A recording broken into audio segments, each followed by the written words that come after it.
Last week, I was sitting in a Ginza cafe, one of those places so clinical and quiet you can hear the steam wand from across the room. Right. I was talking to a local urban planner who was practically glowing as he described Japan's perfect order. He called the country a civilizational fortress, a place where the social machinery is so finely tuned that chaos has been, effectively engineered out of existence. He looked out at this pristine, silent street and said, "This is what 100% security looks like." But then I showed him a news clip from the New Year's protests in Okinawa. Okay. It featured the artist Kinjo Minoru standing in front of these massive, jagged sculptures he built out of actual cracked concrete salvaged from the Futama airbase.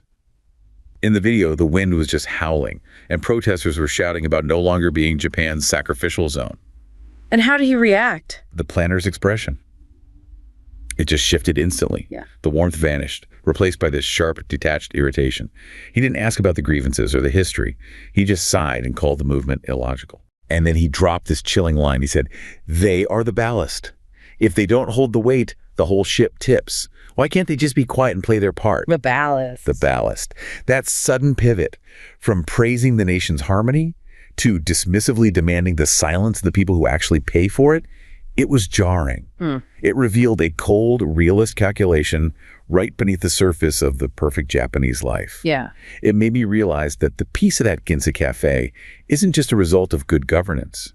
It's a luxury item purchased with someone else's sovereignty. It raises a question most would rather ignore. Can a modern paradise exist without a designated reservoir to absorb its violence? It's a powerful question. Today, we're looking at the anchor of Ryukyu, the shadow of a fortress that stays standing only because one small island is forced to bear the weight of the world. And that planner's chilling logic, that precisely defines our mission today. We are doing a deep dive to examine how the peace and stability of that self-proclaimed civilizational fortress are actively purchased and maintained. Right. It's not just a happy accident. Yeah. Not at all. This stability is contingent upon the structural alienation and the disproportionate military burden placed specifically on the Ryukyu Islands, which, many of us know today as Okinawa. It's a fundamental relationship. It is. It's a fundamental systemic relationship, a kind of military financial condominium, really, that the mainland Japanese political and economic establishment works very, very hard to keep obscured. Okay, let's unpack this. It's a huge and crucial topic. Wow. So I think we should frame this deep dive around three interlocking concepts because they really define the core mechanisms at play here. Sounds good. First, we have to understand the structural necessity of Okinawa. Why is it seen as essential collateral for mainland Japan's socioeconomic stability? That means looking at the U.S. Japan Security Treaty through the lens of this disproportionate burden. Exactly. Second, we'll get into that cold, realist logic of the Japanese bureaucracy. The way they treat the islands as a strategic geopolitical shock absorber, basically designed to insulate core metropolitan zones from any regional volatility. The ballast idea again. The ballast, exactly. And finally, we have to investigate the systemic tension between Japan's pursuit of a homogeneous society and Okinawa's status as this permanent frontier that's always absorbing high-stakes geopolitical risk. Three huge interconnected pieces. Let's get into it. Let's start at the beginning, or what looks like the beginning. Yeah. The 1972 reversion of the Ryukyu Islands, from direct American military rule back to Japanese administration. Right. For Okinawans, you'd think this would have been a moment of liberation, a return to constitutional rights and, peace. But the sources reveal this profound paradox in the negotiations. The starting point wasn't about the U.S. withdrawing at all. No, it was the exact opposite. And what's truly fascinating here, and something you don't often get in the popular history of the reversion, Right. is that the negotiations were fundamentally negotiations for retention, not return. Retention, so keeping the bases. Exactly. The government of Japan, under Prime Minister Sado Isaku at the time, was the party insisting that the U.S. must not even consider closing down its major bases after the islands were returned to Japanese administration. Wait, I have to process that. The whole point of reversion was supposedly restoring Japanese sovereignty, yet the Japanese government itself was actively fighting to keep the military occupation in place. Why? Why was Tokyo so determined to keep that American presence? It seems to fly in the face of their own peace constitution. Well, to the Sato government and the central bureaucracy, the bases were seen as an indispensable, essential deterrent, the physical guarantee of Japan's security during the High Cold War. But you have to look at the immediate context of the early 1970s. Vietnam War. Or the Vietnam War.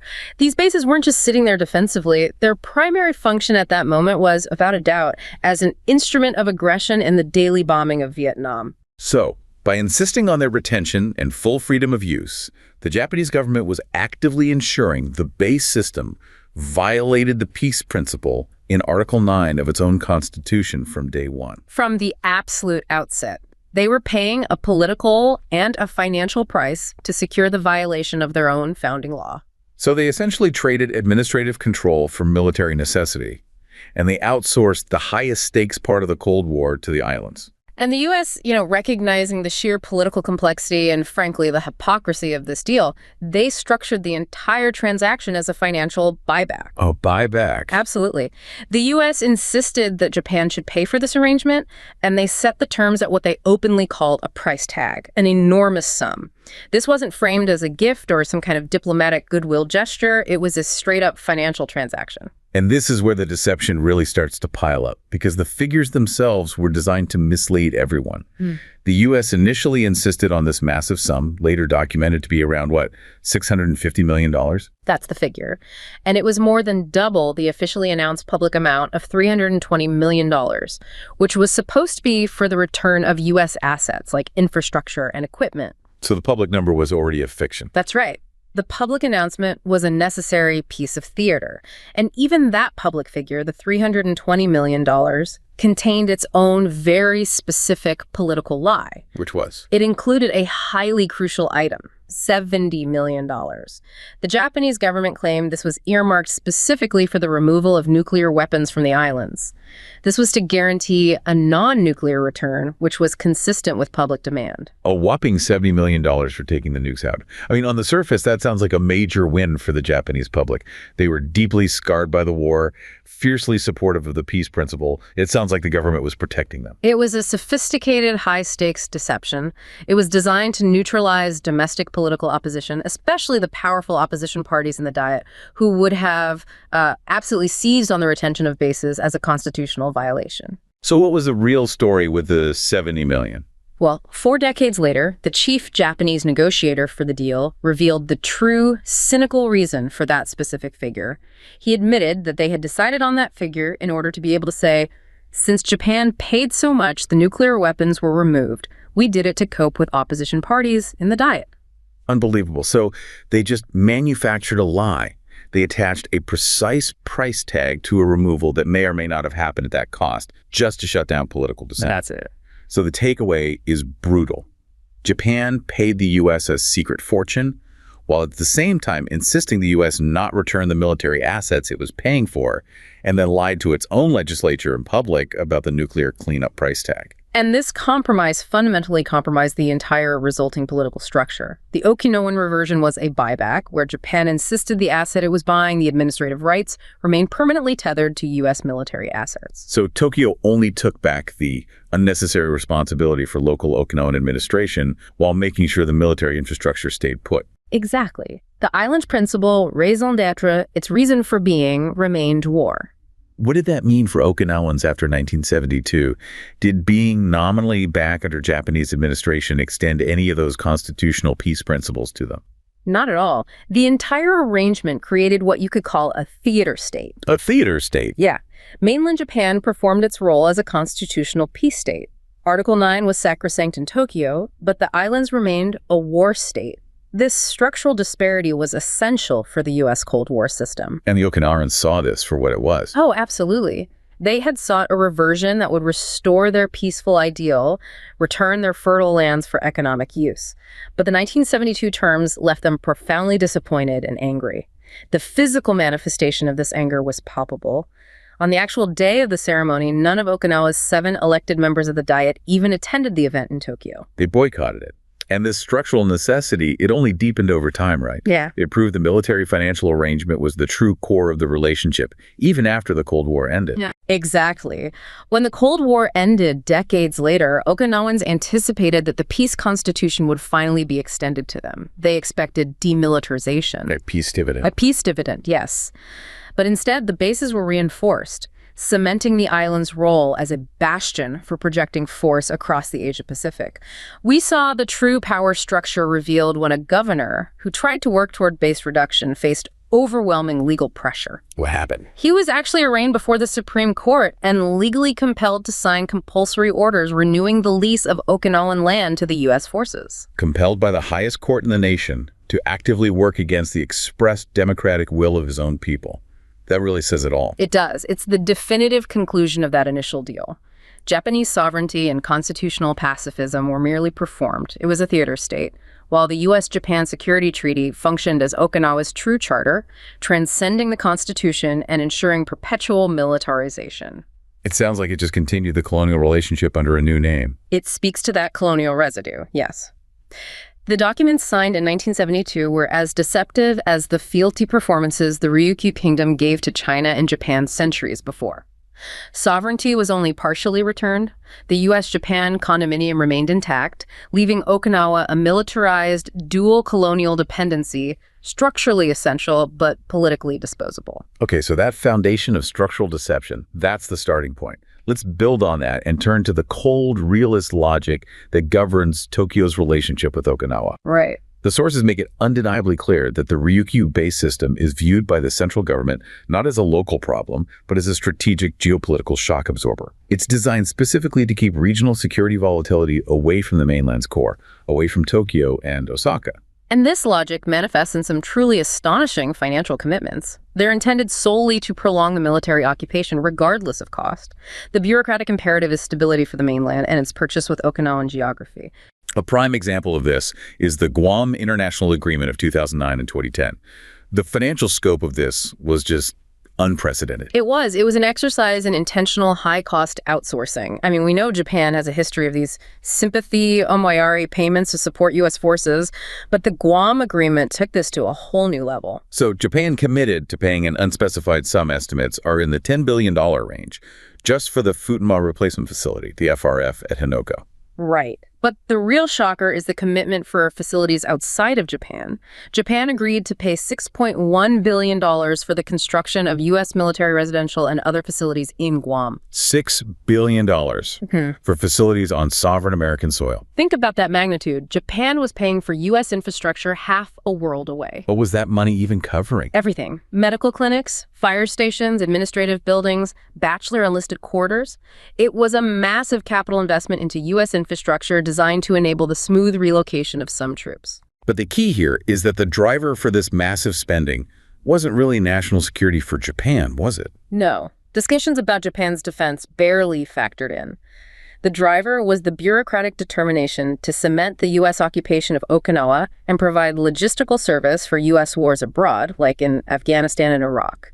It was a payment for keeping the system exactly as it was and keeping the risk concentrated. So Tokyo was willing to spend billions upon billions of dollars paying for infrastructure in Guam just to guarantee the bases stayed concentrated in Okinawa. That's the logic. And to sell this difficult political deal, you need public support. Which brings us to the systematic statistical manipulation the bureaucracy used to manufacture consent. Yes. This is one of the most cynical aspects revealed in the sources. The figures associated with the Guam troop transfer, which was supposed to be the promised burden reduction, were deliberately warped and maximized to confuse the public and justify the huge costs. The public figures, the ones cited in all the official documents, claim that 8,000 Marines, along with their 9,000 dependents, would be relocated from Okinawa to Guam. A total of 17,000 people. Sounds significant. It does. It sounds like a huge reduction in the base burden, but that wasn't the real number. No. Diplomatic cables revealed the deception. According to U.S. Embassy dispatches, both the 8,000 and the 9,000 numbers were deliberately maximized to optimize political value in Japan. Maximized for political value. The actual reality, which U.S. officials had regularly briefed the Japanese government on was much lower. The total number of Marines in Okinawa was on the order of 13,000 total, and the total number of dependents was less than 9,000. But Japanese government ministers kept using the inflated figures. They kept claiming an Okinawa Marine force of 18,000 was being reduced to 10,000. They were knowingly adding thousands of Phantom Marines to the count just to claim a bigger reduction. There is, and I'm quoting here, no doubt that they did so in bad faith, i.e. they lied. This was a calculated, cynical effort to create the illusion of a massive burden reduction for the public, thereby justifying paying $6.1 billion for facilities in Guam while keeping the core military structure in Okinawa. They were selling a lie for a multi-billion-dollar price tag. And the financial deception didn't even stop there. The sources talk about how they manipulated the cost-sharing percentages using what's cynically called the billion-dollar road. Can you break that down? It sounds like something out of a corporate fraud manual. It is exactly that. Accounting fraud dressed up as diplomacy. The overall cost of the total realignment plan was artificially inflated by including a $1 billion item for the construction of a military road on Guam. A road the U.S. was supposed to pay for. Right, but everyone knew it was neither necessary nor likely ever to be built. So they just invented a billion-dollar road that wouldn't be built. Why? Yeah. What was the point? It served a critical cosmetic purpose. It was simply a way to increase the overall cost estimate and thereby reduce the share of total costs borne by Japan. By adding a phantom $1 billion to the total, Japan's proportion of the spending dropped from 66% to 59%. Just to make the deal look slightly less unequal. Yeah. Less embarrassing for the Japanese public who was footing the bill. Precisely. It was a purely cosmetic change. This whole process, the inflated troop numbers and phantom roads, it must stem from a profound level of arrogance and contempt among the Tokyo elite. Contempt for Okinawans and for the broader Japanese public. That contempt was laid bare in diplomatic cables revealed via WikiLeaks. Officials from the Ministry of Foreign Affairs were constantly working to reassure Washington that they would subvert their own government's campaign promises. So they were working against their own elected leaders? Yes, they were focused on finding a quick way to back away from the DPJ's campaign pledge to reopen the realignment pledge. It shows a bureaucracy that prioritizes the stability of the alliance over the democratic mandate of the government they serve. And the dismissive attitude towards Okinawans themselves was chillingly documented. There was a quote from a DPJ official saying that in Okinawa, opposition is all about opposing for its own sake. If Okinawa's will is respected, nothing will ever happen. So they're not seen as citizens with legitimate concerns. They're just an irritant, an obstacle to be managed or circumvented. And that view extended to the mainland public, too. It did. The elite reportedly believed the Japanese people were spoiled, that they took U.S. protection for granted, and that the vast majority of the Japanese public did not understand security issues. It's a classic paternalistic defense. We had to deceive the public for their own good. Exactly. This contempt and this realist logic, they faced a real challenge when Prime Minister Hatoyama tried to review the alliance arrangements in 2009. He actually challenged the decision to build the Fuduma replacement facility in Hinoko. It was a true crisis point for the status quo, and the U.S. response was immediate and overwhelming intimidation. It peaked with Defense Secretary Gates' visit to Tokyo. Yes, and then Assistant Secretary of State Kurt Campbell's blunt warning. Campbell explicitly stated that U.S. patience would wear thin if the DPJ government continued to make multiple suggestions to review and adjust extant alliance arrangements. That's diplomatic speak for stop challenging the deal or else. It is. And Hatoyama's resolve just crumbled almost instantly under the weight of that pressure from Washington and the internal bureaucratic resistance. Within months, his officials were assuring the U.S. Embassy that a decision had already been made and the government would implement the deal. And then he was gone. And his failure was immediately framed by the national media as necessary. They said it was to heal the wounds he had caused to the alliance and restore Washington's confidence. The realist logic that the alliance is sacrosanct regardless of democracy or local will had utterly prevailed. So a fundamental challenge to the democratic process was just completely overwhelmed by the bureaucracy's deep-seated institutional commitment to the status quo. What does that tell you about where the real power is in Tokyo? It tells you that for the core elite, the administrative and security arrangements with the U.S. are considered non-negotiable. They transcend domestic political change. Okinawa isn't just a location for bases, it's a structural mechanism for maintaining the mainland's political peace. And the moment a political leader threatened that mechanism, the immense weight of the bilateral security apparatus, backed by the permanent bureaucracy, came crashing down to restore order and confirm that Okinawa's fate is fixed. And that prevailing realist logic, that brings us directly into the systemic issue of base realignment.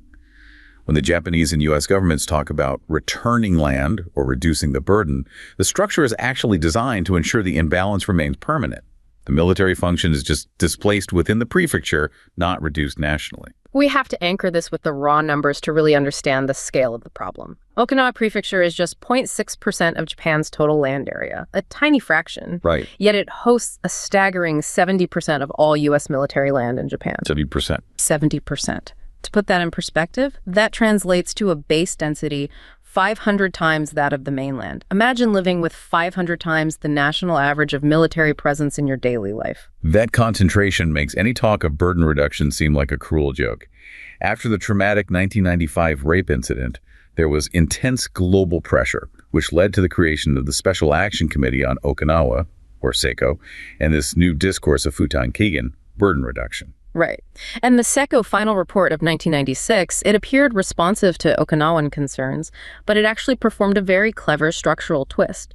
Okinawans were demanding reduction as a first step toward total removal, toward demilitarization. But that's not what they got. No. The two governments cleverly substituted that goal with the manipulative device of Futan Keegan. This discourse naturalized a false choice. Okinawans could choose only between burden or less burden. It completely diverted attention from the goal of total removal. It cemented the idea that the bases were permanent fixtures. And the key structural mechanism that ensures this burden persists, even when a base is nominally closed, is kanaisetsu, the within-prefecture return. How does that institutionalize the imbalance? It is the ultimate shell game. The base plans laid out in the SECO report and later consolidation plans, they promise the return of certain facilities, like the full return of MCS Futema or parts of Camp Zukerin. But there's a catch. There's always a catch. These returns are almost universally contingent on relocating those precise military functions, whether it's offices, housing, logistics, to a different site elsewhere within Okinawa Prefecture. Only marginal functions ever get moved outside of Japan. It's just moving the concentration of risk from one Okinawan community to another. And this brings us to the most contested and visible example of this mechanism, the Futenma replacement facility at Hanoko. The U.S. and Japan claim Futena, which is dangerously located in a dense urban area, will be returned only if the new, much more robust base at Hanoko is built. The Hanoko project is widely described as an impossible and outrageous project, both politically and physically. The resistance there is long-standing and deeply democratic, yet it's consistently ignored. Back in 1997, Nago City, where Hanoko is, held a municipal referendum. And the result was clear. Over 82% of eligible voters participated, and 51.64% voted against the heliport. A clear democratic mandate against the base. So what happened? The mayor, despite the clear result, overruled the decision and immediately resigned. It illustrates that the popular will is considered secondary to the alliance's needs. The construction proceeded anyway. This refusal to accept local democracy shows that for Tokyo and Washington, Hanoko is not about security. It's about establishing the non-negotiability of the alliance structure itself. And beyond the political cost, the environmental and humanitarian cost of Hanoko is staggering, especially the work over Ora Bay. It is an environmental atrocity that's garnered international attention.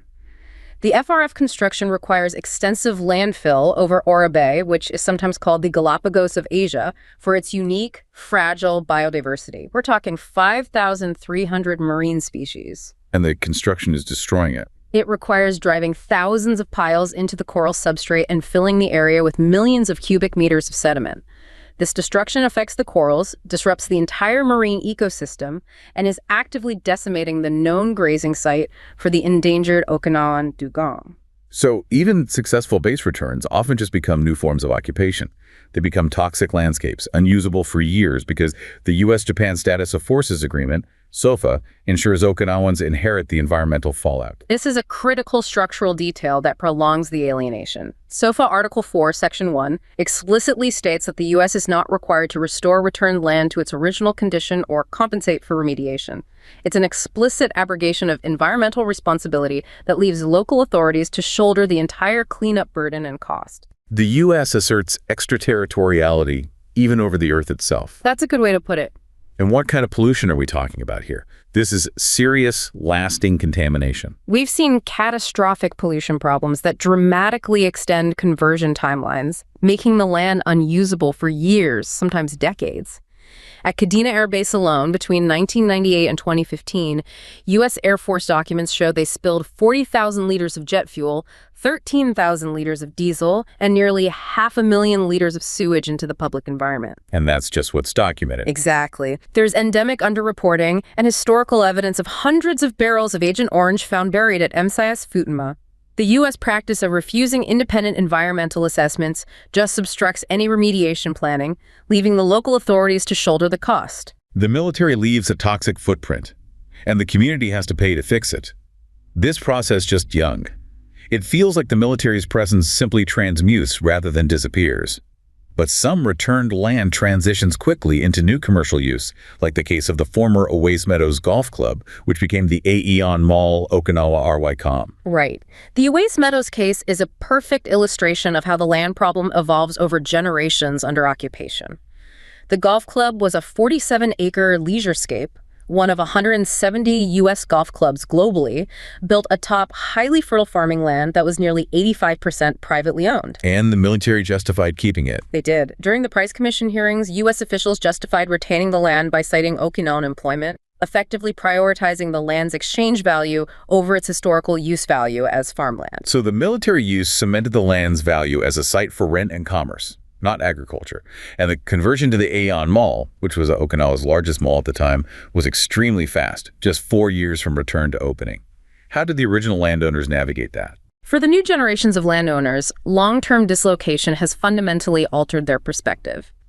The land problem for them is now primarily about compensation, hoshimandai, and realizing commercial value, not reclaiming ancestral farming plots. Their family land, seized by bayonets and bulldozers after the war, had retained these winding pre-war property lines suited for small farms. But you can't build a massive mall on those old winding property lines? Exactly. To prepare for commercial investment, the landowners initiated a massive land readjustment project, Tochiseri Jigu, converting those historical organic property lines into the orthogonal, grid-like shapes that are legible for major commercial investment. They streamlined the legal geography of the land for capitalism. And they call this maneuver flexible repossession. It sounds like they're adapting the structures of the occupation, which made the land valuable, to finally reclaim its economic worth. That's precisely it. It's a necessary adaptation to systemic alienation. It allows families to retain legal title and attachment to ancestral sites while yielding substantial portions to commercial development. But in doing so, it completes a process of commercial reorganization that makes the land tantamount to its exchange value rather than its use. The occupation may end physically, but its economic and spatial logic persists. This structural alienation and perpetual displacement we've been detailing, they're not isolated events. They're rooted in Okinawan history, stretching back long before the U.S. occupation. After the 1879 incorporation of the former Ryukyu Kingdom into Japan, Okinawans were pressed into this path of self-negation, forced to cast aside their language and culture to become Japanese. That forced assimilation was brutal. It included banning the Ryukyuan languages, uchi-no-guchi, and was symbolized by the notorious Hugenfuda, the dialect tag, which was hung around the neck of children caught speaking their native tongue. It was a clear attempt to erase a distinct cultural identity. And this culminated in the Battle of Okinawa in 1945. Tragically, yes. Okinawans were sacrificed. Up to 1/3 of the population died in order to stave off an attack on the mainland and preserve the Japanese national polity, meaning the emperor system. So that history of being a human shield, a structural sacrificial zone, was then immediately transitioned into the military occupation after World War II. The original dispossession tactics used by the U.S. military government were just pure force, dressed up in a thin layer of legal justification. The U.S. military government operated under the claim of the right of conquest and used legal alchemy to seize land, primarily a concept known as superficies. Which basically claimed that landowners could retain title to the earth while the U.S. occupied the facilities built on top of it. Exactly. It was a legalistic trick to mask outright seizure, a sophisticated legal device that rationalized theft. And this was enforced through rigid civilian movement controls and the very real threat of bayonets and bulldozers used to clear entire villages, sometimes with only minutes' notice. And Tokyo's staunch support for the concentration of U.S. bases today just reinforces this colonial residue. It confirms the view that Okinawans are lesser Japanese national subjects whose land is expendable for the greater national good. This is why resistance is so fierce when the physical and spiritual terrain of Okinawa is violated. Which brings us to the most powerful and morally charged resistance moment. The crisis of the war dead, often called killing the dead twice. This centers on the 2020 application for design change for the Hanoko base, which, because of engineering challenges, required extensive new reclamation material. And the Okinawa Defense Bureau proposed extracting this soil from southern Okinawa Island. And this is where the historical violence resurfaces in the most visceral way. These southern areas contain the remains of an estimated 300,000 Okinawan civilians, Japanese soldiers, and American war dead from the Battle of Okinawa. And the plan was to use that soil, with human remains in it, as landfill for the base. Mixing those sacred remains, human bones, and ash into the base substrate is considered a profound human rights and spiritual violation. The resistance here was led by Takamatsu Gushiken and his volunteer archaeologists, known as gamafuya, those who dig in caves, referencing survivors of the war. He went on a hunger strike. Gushiken articulated the issue in stark, ethical terms. He protested the idea of mixing these remains into the base substrate, calling it killing the dead twice. What is crucial is that this resistance transcends the typical pro- or anti-base politics. It focuses instead on a universal claim of human rights and dignity for the deceased, regardless of nationality. They even sought out American remains to underscore the universality of the violation. But the state's response, as always, demonstrated how the structural need for the base overrides any democratic or ethical considerations. Absolutely. The Ministry of Defense began deforestation for the sediment quarries, the very sites Gushiken and Gamafuya excavated, even before Governor Tamaki made his official decision on the application. This preemptive enclosure illustrates the relational production of territory. The military's expansion dictates reality and overrides democratic process. The bureaucracy decided the fate of the land and the dead before the local government even weighed in. Yet despite this massive inequality of power, the threat of arrest, financial coercion, bulldozers arriving before the governor decides, the social movement itself remains astonishingly resilient and effective. Hatoyama's political abandonment unintentionally sparked a powerful, prefecture-wide mass movement of resistance without precedent in modern Japanese history. Despite the constant application of financial coercion dangling subsidies to buy off opposition, the community has found ways to seize the advantage over Tokyo and Washington by simply refusing to yield on the moral high ground. And this resistance often takes the form of actively performing their territory and cultural identity in defiance of the military's presence. These dynamic, disruptive political performances. That's right. You see it in the organized and direct blockading of military resource flows at the gates of Camp Schwab, where activists risk arrest daily to delay construction.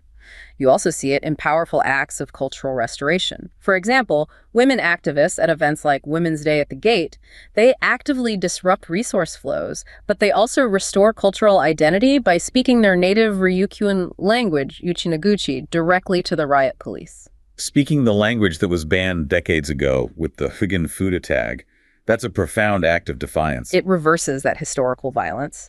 By fiercely insisting on the constitutional principle of popular sovereignty, and refusing to let their sacred land be desecrated, the Okinawan community is using moral and constitutional principle as a shield against the immense military and financial might of the U.S. Japan condominium.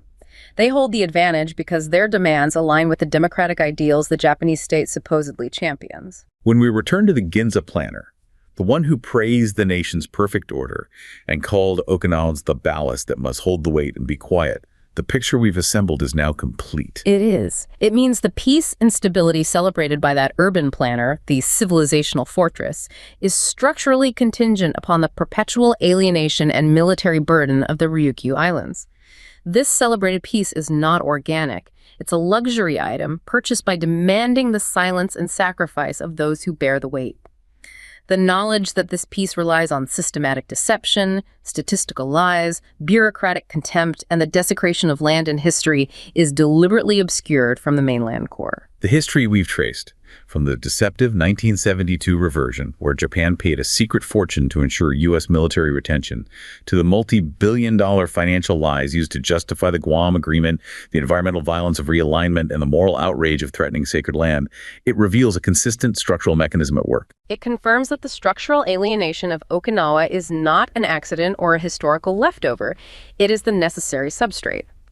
The U.S. military relies tacitly on Japan's historical and continued suppression of Okinawan political and cultural identity as the essential foundation upon which to build a durable, uneven military exposure that endures, and simply transmutates into new forms of commercial or toxic occupation, even when bases are nominally closed or land is returned. This calculated alienation is the true, hidden foundation of mainland Japan's limited sovereignty and celebrated stability.